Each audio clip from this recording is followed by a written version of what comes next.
Let's move on now and turn our attention down south, where the BJP has hit out at the DMK over the arrest of its State Secretary SG Suryah, terming it as an overreach and violation of rights. SG Suryah was arrested by the Madurai District Cybercrime Police on Friday in Chennai in connection with his recent tweet on the Madurai MP. In a tweet, Rajiv Chandrasekhar has said, and I quote, "Use of police arrest for posts is real and total overreach and violation of the right to due process of law and free speech." This was the normal tactic to silence by Rahul Gandhi during UPA using Section 66A. Recently, its dynast allies did it like Sharad Pawar and now MK Stalin to prove he wasn't named after Stalin for no reason, unquote. Suryah's arrest comes after State Minister Senthil Balaji was sent to the custody of Enforcement Directorate till the 23rd of June in connection with an alleged money laundering case by the Chennai Metropolitan Sessions Court on Friday, after which there's been a face-off between the government and the governor as well, with the governor suggesting that Senthil Balaji should not remain minister anymore.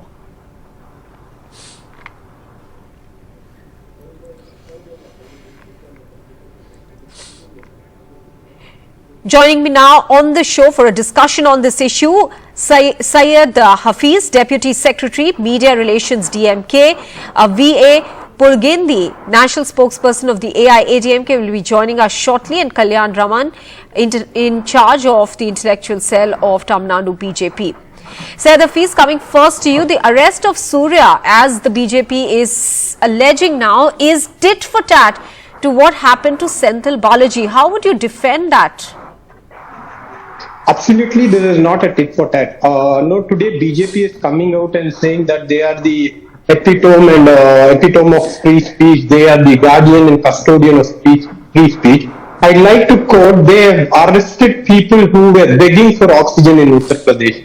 Nothing. Our Twitter handle user was arrested because he was begging for oxygen, saying that was a malicious tweet to defend the UP government of the day. That was Yogi Adityanath. So, with such a background of the BJP, and this tweet per se is absolutely defamatory and is being used with foul language and causing, with an intent to cause unrest among the citizens of Madurai city. So, where such incident never happened, there was not a manual scavenging there. Very outrageously, a state secretary of the BJP behaving like a fake Twitter handle is spreading false news. BJP is known for this. We know what happened when it came to the migrant issue in Tamil Nadu. So this is a toolkit of the BJP to defame the political opponent and create unrest and a law and order situation wherever they are. So it is in this case that repeatedly the BJP right-wing handles are involved in spreading fake news. That is why actually complaint of the member of parliament against whom the tweet is targeted, against whom a fake news has been spread, it becomes the duty of the law enforcement agency to act if there is a fake news. And let's get a response from the BJP. Kalyan Raman, the DMK says that this was because of him spreading fake news. This is what the police has said as well. Then why is it being called violation of rights? Why is it being called an overreach by the BJP? I don't know why this gentleman is there without knowing the facts of the case in the first place. Syed Hafiz must know that the issue is little different from what he is trying to convey. The issue is that there was a manual scavenging in which Communist Party, the local councillor Vishwanathan was involved in Pennadam in Kattur district. The same was visited by the Safai Karamchari chairman Ma Venkatesan on the 3rd of this month, and he had highlighted in all his tweets and quotes as well in all the social medias when Venkatesan visited this place. Now the question is, SG Suryah, our state secretary, had raised the issue asking the honorable member of parliament, I don't know whether to call him at honorable in the first place, he had asked him, you people are raising so many issues about such incidents and accidents across the state, but your own councillor is involved in this incident, why you have not bothered about it? Instead of mentioning, I'll come to you, Syed Hafiz, I'll come to you. Yes. This gentleman had by mistake stated that instead of Kadalur district, he had mentioned it as Madurai. That's all. The question is raised against the Communist Party leader who is raising so many voices against inhuman handling across the state. This is the simple issue. Okay, so and this man goes to the police and complains that it will raise a riotous situation in the state. All right. What nonsense is that? This government is so desperate to prove that they also have some kind of guts to challenge BJP. Instead of doing the right thing, the most cowardice act is for no reason. It is absolutely nonsense that the arrest has been made on flimsy grounds. There is absolutely no reason whatsoever. All right, let Syed Hafiz respond. Let Syed Hafiz respond. He had some point to make, and I'll come back to you, sir. Syed Hafiz, go ahead. It is very, see, being a state secretary of a party which is ruling in the state, you cannot just pass away by saying it happened in Kadalur, I quoted it as Madurai. This is not the way. And this is habitual for all the right. Syed, you don't know the facts of the case. When you don't know the facts of the case, I am having the tweet. You cannot divert, sir. No. I am having the tweet. Can I read the tweet for you? Can I read the tweet for you? Please read out. Can I read the tweet for you? Yeah, please. Read out for the whole country. That is true. That is true. The DMK government is so clever. You cannot divert. You have to accept the fact that you raised the complaint. No. You asked your please calm down, sir. Please calm down, sir. Please calm down. Raising your voice. Raising your voice.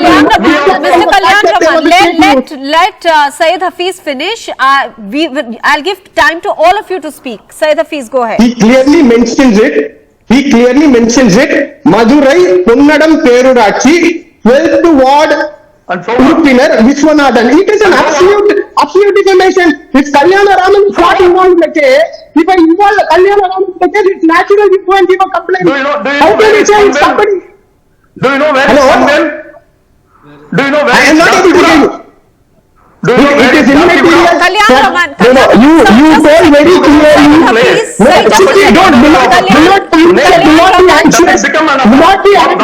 Just a second, both of you gentlemen, just a second. Just a second, hold on. I know this argument is getting heated, but Kalyan Raman, you just said that writing Madurai was by mistake. Didn't you say that, sir? If it was a mistake, then it should have been amended. If it should have been amended, sir. Just because a name was wrongly mentioned, how does it warrant an arrest? Section 41A is to be used for calling up the person and then file a mistaken of fact case. As simple as that. How does it warrant an arrest? Nowhere on earth. This is more than emergency. Okay, let me go across to let me go across to our third panelist. Sir, let me go across to our third panelist, Mr. Pugarendi, who has joined us here now. Sir, the AIADMK representative is here with us. I want to come to you, sir. Just a short while back before you joined us, Mr. Kalyan Raman was telling the BJP representative here, the DMK representative here, that you all are trying to show that you have the guts to challenge the BJP. Now, is the BJP, even though it's your ally, is it taking the space of the principal opposition as opposed to the AIADMK? It's a very thing I want to clear this matter, very important. That is a topic. Good evening to NDTV. Then the ED, enforcement, tried to collect some information from Minister Senthil Balaji apart from this case kind information. The Supreme Court set aside the High Court order and ordered to re-investigating. Am I correct or not? After ordered, naturally this money laundering involved, then automatically this case handed over to this ED. The ED investigating start. Unfortunate, they should not attack the income tax officer, stop the investigating or raid whatever may be particular day. It has happened in Tamil Nadu. The ruling party DMK under leadership of our Stalinji, there are so many raids, so many income tax, inquiry, everything they are facing lot. You know very well. They met so long. But unfortunately, this incident has happened. What is the point, sir? What is the point that you're trying to make here? Is that because the DMK is constantly under the scanner now of the agencies, they are using other means to undermine their rivals and political opponents? Is that what you're saying? No, very clear. Minister Senthil Balaji allegation is from his earlier regime, not now. Kind information, not that DMK government. This is the previous government. Okay, but I think Kalyan Raman, the question to you now, it is the manner in which just a second, sir. No. Mr. Kalyan Raman, it is the manner in which Senthil Balaji's arrest was made is something that the DMK has pointed out as not being, due process. The manner in which he was arrested. No, please understand. First and foremost, the Supreme Court had made an observation in the appeal by the victims of Senthil Balaji that he managed High Court to get a reprieve. And in the process, the Supreme Court had also observed as an additional thing that he had violated the public office that he was enjoying. So he should be tried for that. It is not just taking money. So based on that, there was already an ED case, it is reversed back to ED, as simple as that. No, so when ED was... I have asked you a question about the manner of the arrest, sir. No, there is no manner of arrest. It's very simple. That the offense is such a heinous crime, money laundering, then the person was not cooperating with the agencies involved. Even after so many hours of interrogation, when he was remaining calm, not ready to divulge the case-related factors, he had to be arrested. They went on to arrest. As simple as that. It is due process of law. Who can say that it is not due process of law? It's a perfect due process of law. Syed Hafiz, you want to respond to that? Also the fact that both the AIADMK and the BJP, they're saying that these are all several cases that the DMK is under now, and it is trying to contest its opponents, political opponents and rivals through other means like arrest of one of their functionaries in Madurai. So first of all, both of these have no connection at all. What the ED is doing is a pan-India picture to all the oppositions. Okay, you accuse the DMK, what is happening with TRS, what is happening with Pinarayi Vijayan, what is happening with Mamata Banerjee, what is happening with Minsiter. Rather, it is the union government, it is the BJP government that is using ED as a political tool to corner the opponents from not working effectively as an opposition. So these are two different things. And coming back to Senthil Balaji's arrest, the minister was cooperating for 18 hours and he was complaining with his health issues. He has comorbidities. With his health issues, he was cooperating. When he developed chest pain for 2 to 3 hours, the call for a medical attention was continuously neglected by the ED authorities. Only after he developed the chest pain and became a little serious, the intimation of arrest was given. And it was also not given why he was arrested or whatever it is. So that is the scenario. It is not the... No, sir, I never interrupted when you talk. No, I never interrupted. Why do you say something with you as if Mr. Kalyan Raman, everybody will get time to make their point. You needn't speak over each other. This is the usual BJP tactic. This is the usual BJP tactics from stopping the people to know the fact. So this is not surprising. Any spokesman of BJP, this is how they behave. So it is not surprising. Just a second. I have very little time left now. I want to go across to Mr.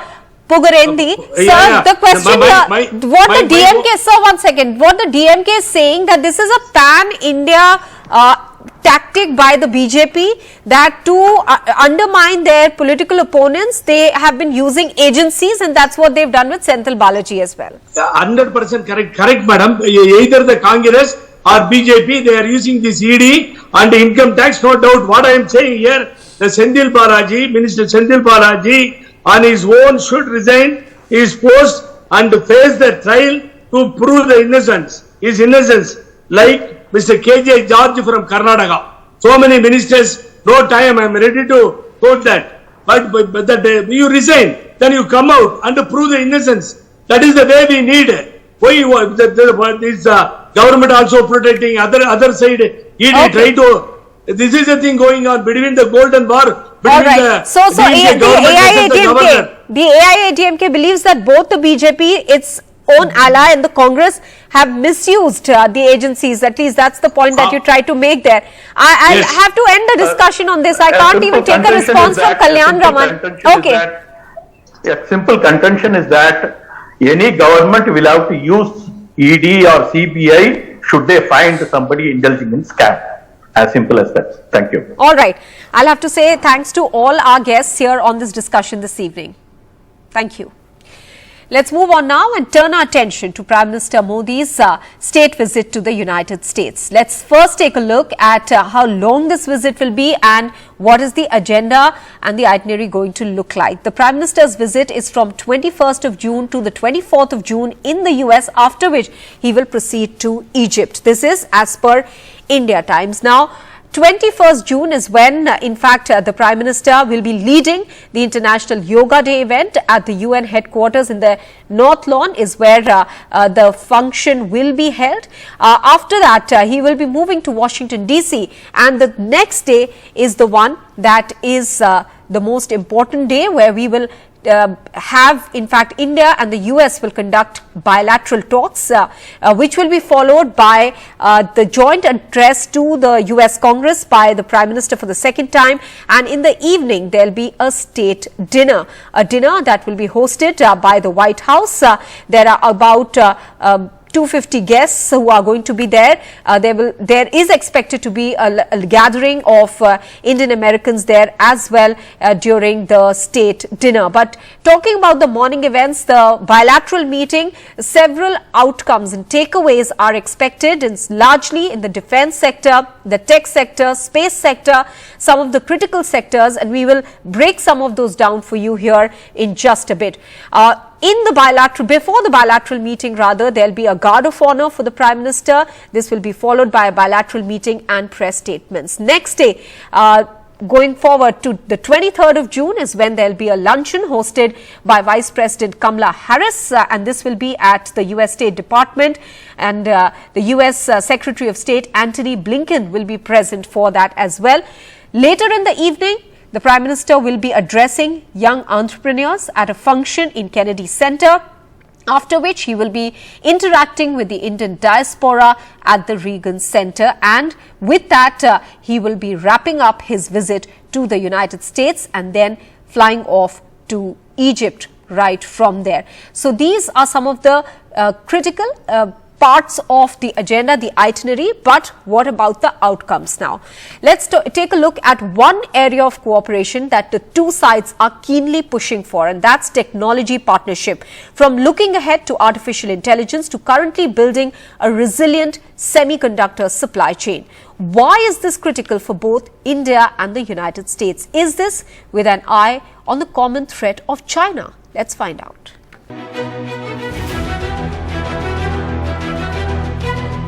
It is so small that it can fit in the palm of your hand, but so powerful that it runs your car, bank ATMs, trains, internet services, and a host of consumer electronics. This is a semiconductor chip, a critical technology that quite literally is powering the tech world around you and beyond you. Semiconductors are the present and the future. And that's why India and the United States are working to remove hurdles in their relatively new field of partnership to speedily diversify the global semiconductor supply chains. The United States and India are poised to lead in the clean energy transformation, to shore up and diversify global semiconductor supply chains and other critical goods, to lead the revolutions in artificial intelligence, in advanced computing, in biotechnology, and quantum. The whole thrust and purpose of ISET is about empowering and elevating the work of all of you, and it is about trying to get us out of the way to the maximum extent possible.